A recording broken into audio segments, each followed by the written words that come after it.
Let's talk about one of the former golden men of the sport who's lost a little bit of his shine of late. Max Verstappen not doing so well. The car's not doing so well. I feel mentally and emotionally he's not doing so well. Someone needs to check in on No, this guy. that supercut of all the radio calls that they put out where he's just like, nah. And they're like, well, fucking hell, Max. Information or not. You asked for these updates and now you're getting them and now you don't want to hear them. Like inside voice, like come But on. back to, I mean, it flares up every year or two. Return to the reckless driving, and after his incident with Lando in Austria, where they had to come in together, but then Verstappen really made sure that if he was going to get damaged, Lando was also going to get damaged. Yep. And so, I mean, you can make all kinds of arguments. In my opinion, he was trying to run him off the road, which He's I mean, been doing it's that his whole just career. it's horrible stuff. And then this race where you had just nothing going right for him, which I understand that that's frustrating, but that's also the way it goes some days. So you don't get to just dive bomb down Lewis Hamilton and just slam on the brakes and go, Jesus, take the wheel and hope that it'll all work out. And you don't yell and abuse your team when they're trying to help you on the radio. Like, he's just nowhere. And they've come out now and said, oh, yeah, because everyone made such a big deal. Max was up. Max was up playing his little video games all night. That's the problem. That's why he's so tetchy.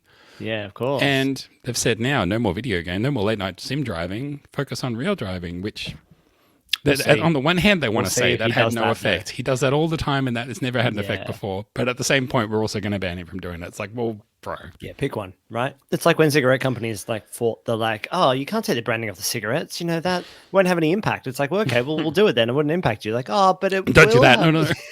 We won't sell any. Don't do that.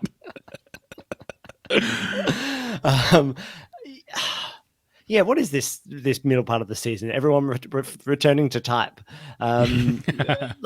It's so interesting because I think Light Norris has always kind of been the main boy and established himself in McLaren. Piastri threatens that. Verstappen saw off all competitors, all challengers, but then has been absolutely dominating for almost 3 years. And you forget all the stuff. Like, he's just races on his own every weekend, and now he's got guys around him. He's got to be re-socialized. It's like he's coming out of hibernation a little bit. But all the things around, like the Verstappen rule of like, don't move. Like, we're going to penalize drivers for moving after, in under braking, moving once, not twice into braking zones when someone's trying to challenge you or overtake you. All of these things they're just so obvious. And I think if it was another driver, I think the sport might actually do something slightly more about it. But this is Formula One. It's never been like that, right? It's rules for the guys who win races and rules for everyone else. So it is unheard of. He is that team. Like, they also have nothing else. Like, what would they even do? Like, I'm happy to play the what if with Red Bull. If he was just like, you know what, guys, I'm getting out. I'm going to take 6 months off and not even see out the end of the season. Or if he said he wanted to move somewhere, who would even go to Red Bull? Like, who's left? Who are the good guys? These are the guys. I mean, we'll get to driver movements because there's been some driver signings and announcements and movements and possible movements, which include whether or not Verstappen stays at Red Bull or leaves. But we might use our next comment to move into the next topic as well that you want to talk about. Maybe we'll start here. So one last comment. Thank you for all these comments in the chat. Really appreciate them. I'm curious of your opinion of the Russell Hamilton battle this year. I think this weekend will be interesting to see if Hamilton can carry some momentum, or will Russell once again be on top without DNFs or fuel issues.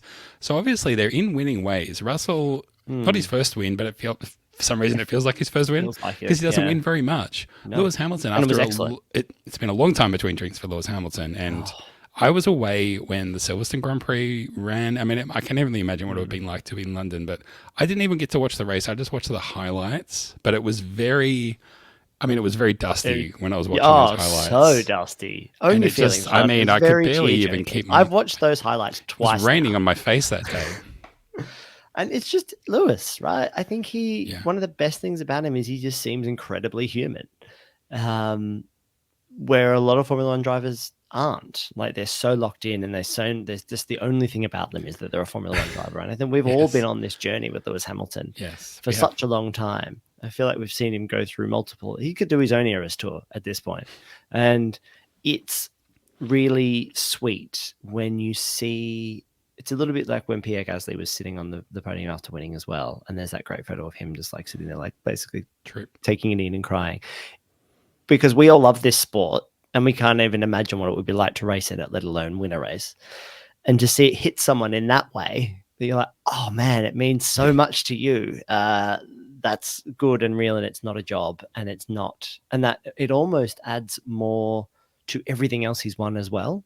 Because I think that I wonder if, total armchair psychology, I wonder if he's reflecting on, like, did I get to a point where I thought that was the norm, and then it went away, and I worked out that it wasn't, and I really wonder if I'm ever going to win a race again. Like, I really thought my career was going to be like, I'm going to have loads more races. Because I suppose no driver really knows that the last race win they get is going to be their last race win.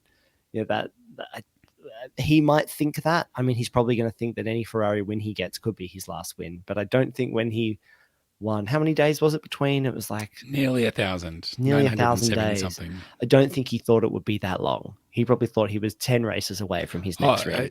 Not even that he thought it would be that long. He probably worried he'd never going to win again.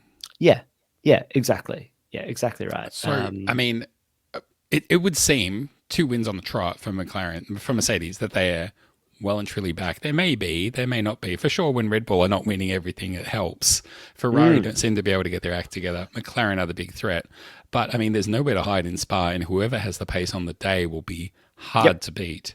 So Mercedes could well and truly be in the running. I guess to answer the question, what do you think of the Russell-Hamilton battle? Hasn't really been a battle in the last few years. That's because their wins haven't been on up for grabs. But what will happen, say, if Russell's winning, Hamilton's charging, the team says, let's bring home this one too, but Hamilton's going down the Kimmel Straight, barreling it down, and thinking of those times that Rosberg hit him, and how much it means for him to win, and how to get some more wins for the team before he leaves. This could be my last race win. Could be. Is it going to get spicy? Again, no number one driver there. Russell probably thinks he is, because I'm the guy who's staying, right? You're wrong. They've got 2 number one drivers there. That's their strategy. That's the strategy. Yeah, again, it's all easy when no one's winning. And then as soon as there's something up for grabs, it's like, oh, shit. We didn't think about these things. Exactly. Oh, that on the whiteboard. Yeah, winning. Fuck. Okay. What a concept. Yeah. My gut reaction when you were saying it, and maybe this is interesting, is that I don't think Hamilton will do it. I think he's not that guy anymore. And I think Alonso's similar. I think Alonso really likes being considered the, like, I'm a silky driver. I don't fuck around with, like, crashing into people in those ways. Like, you're all wrong. This is how you should drive in Formula One. Yeah. The Drivers' Championship is not really up for grabs for either of them, I would say. That probably plays a big part of it. So I think Hamilton would rather be considered he has nothing to prove from I've been a hard driver, I've won every race, I've earned everything I earned. Nowadays, I think he can just be seen to be like an elder statesman of Formula One. Like, this is how we should be doing it. Lead from the front. Like, you don't go and crash into your teammate or anyone else if you don't have to. Yeah. If the move isn't really on, you don't need to force it. Do it the next corner.